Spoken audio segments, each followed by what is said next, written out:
Assalamualaikum warahmatullahi wabarakatuh. Saya kongsikan 5 tips macam mana kita nak set limit ataupun kita nak hadkan peraturan pada anak-anak, kita nak hadkan sesuatu pada anak-anak. Yang pertama, kita take charge. Okey, anak-anak dia memerlukan limit. Maksudnya dia perlu tahu kat mana mereka sejauh mana mereka boleh pergi dalam melakukan sesuatu. So kita bila kita dengan anak-anak, kita kena ajar mereka, kita kena beritahu mereka apakah limit mereka. Contohnya, kalau mereka nak main basikal, okey, awak boleh main basikal tapi pukul 6.45 mesti semua orang simpan basikal dan semua orang mesti masuk dalam rumah. So kita dah setkan limit tu. Okey, boleh awak nak tengok YouTube, boleh, tapi dengan syarat semua orang mesti tengok YouTube tu. Tak boleh awak tengok seorang-seorang. Mesti kena tengok semua orang, dan pukul 10 malam mesti off kan. Okey, so anak-anak kena tahu itu adalah ruang untuk mereka bina disiplin dalam diri mereka. So mereka akan faham apa yang mereka boleh lakukan dan apa yang mereka tak boleh lakukan. So limit ni sebenarnya sangat bagus, especially dalam mereka nak menghadapi dunia hari ni yang tak tentu kan, yang kejap ya kejap tak, yang tak pasti. So kita tunjukkan kasih sayang kita dengan siapkan ataupun kita setkan limit agar kat mana mereka boleh explore dan kat mana mereka boleh discover mereka punya passion. Contohnya lagi mereka suka mewarna. Contoh, anak kita suka mewarna. Jadi apa kita bagi tahu? So kalau awak nak mewarna, okay, this is the book. Awak boleh mewarna dekat sini, dekat buku ni je. Jangan ambil buku ibu, buku kerja ibu untuk awak conteng dan warna. Okay, awak nak warna, awak warna kat sini. Okay, so dia faham, dia understand. So itu yang pertama, kita mesti take charge dengan cara kita beritahu anak-anak apakah boundary ataupun di mana limit ruang lingkup kebebasan mereka. Okey. Yang kedua, kita ni jangan sentiasa letak anak kita bawah ketiak. Gitu. So kita jangan sentiasa anak kita ni tak boleh, ni tak boleh, ni tak boleh, ni tak boleh, ni tak boleh. So itu pun tak boleh juga, itu pun bahaya juga. Sebenarnya anak-anak kita ni, especially toddler, toddler ni umur dalam 2 tahun, 3 tahun lah, 3 tahun, 1 tahun sampai 3 tahun lebih kurang. So mereka punya misi dalam hidup mereka pada usia itu adalah untuk dapatkan kebebasan. Mereka perlu ada kebebasan. Sebab tu kita tengok anak kita nak pakai baju sendiri, nak main sendiri, lagi apa dia nak pilih seluar dia sendiri, dia nak makan sendiri. So itu maksud dia kebebasan. So kalau anak kita dah nampak anak kita dah mula nak dapatkan kebebasan, toddler ni dia dah mula nak buat benda sendiri. Okey, kita mesti beri ruang tu. Maksudnya kita jangan macam tak boleh. So kalau kita kata tak boleh, nanti kita akan stres. Kita akan marah anak kita kan. Macam contoh, anak kita Nina umur 2 tahun, dia sekarang nak makan sendiri. Tapi kalau dia makan sendiri, lebih banyak tumpahnya daripada yang masuk mulut. Okey, tapi dia nak buat benda tu, dan kalau kita suap dia marah, dia tak nak makan.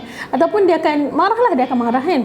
So apa kita buat macam contoh apa saya buat adalah saya sediakan dia punya pinggan. Saya kata dengan dia, okey, Nina nak makan sendiri, boleh Nina makan kat sini je. Saya dah letakkan dia punya mat siap-siap, so dia akan tumpah kat situ je. Jadi saya beritahu Nina nak makan, boleh makan kat sini, makan sendiri, tapi Nina tak boleh jalan-jalan. So jangan jalan-jalan kan, makan sana sini tak boleh. So dia kena duduk. Sama juga kalau dia makan aiskrim, contohlah saya belikan dia aiskrim dan dia nak makan aiskrim kan, saya akan kata okey, boleh makan kat luar. Maksudnya kena duduk dekat luar, kat kerusi dekat luar rumah. Makanlah kat sini, tapi I know dia akan comot kan. Tapi saya dah beri kebebasan yang dia nak, which is dia nak makan sendiri, dan saya dah setkan juga rules supaya kita sendiri tak rasa marah dan kita rasa macam tak waras kan, sebab kita dah expect benda tu akan berlaku. Okey, itu yang kedua. Maksudnya jangan letak anak kita, jangan kontrol dan kata semua benda tak boleh. Yang ketiga adalah jangan cuba untuk betulkan setiap kesalahan anak. Okay? Jangan betulkan setiap kesalahan anak. Contohnya, anak kita ada buat salah, memang confirm anak kita ada buat salah. Contoh, dia nak lipat baju dia sendiri, dia gulung tau baju dia bukan lipat, dia macam gulung, lepas tu dia masuk dalam bag dia, contoh nak pergi sekolah kan, ataupun dia nak lipat tuala dia gulung, dia nak letak dalam tu.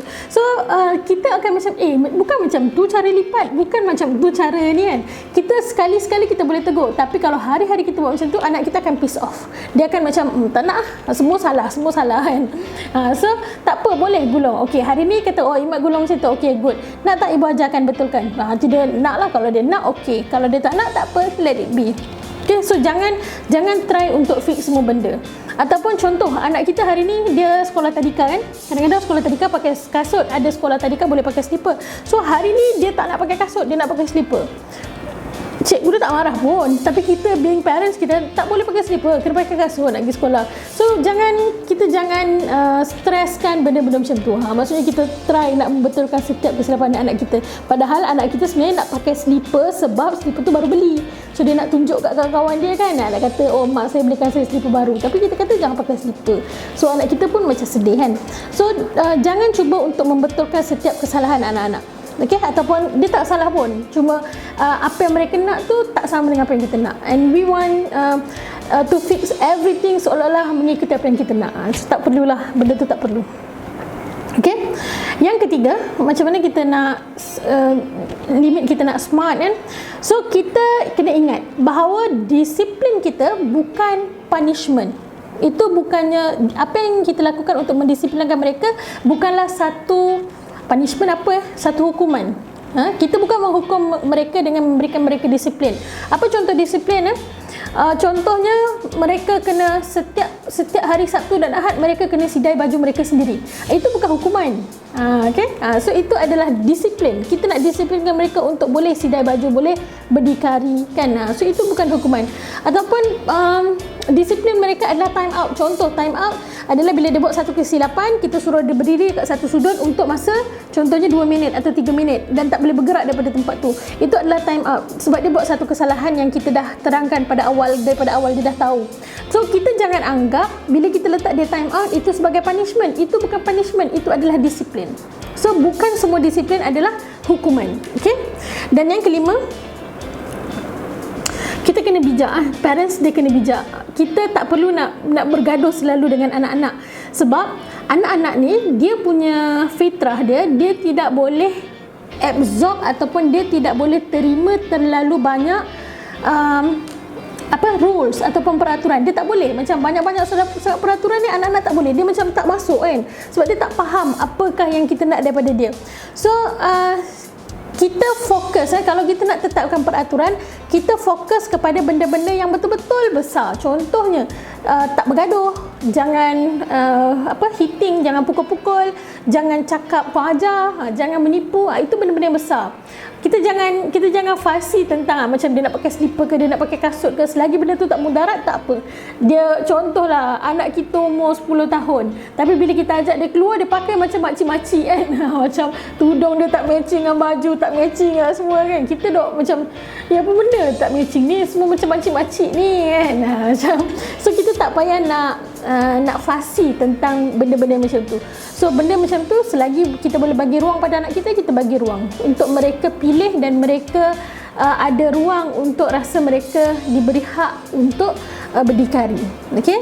So kita fokus pada benda-benda yang besar, yang terutamanya bab-bab akhlak dan pembinaan karakter itu sendiri. Okay?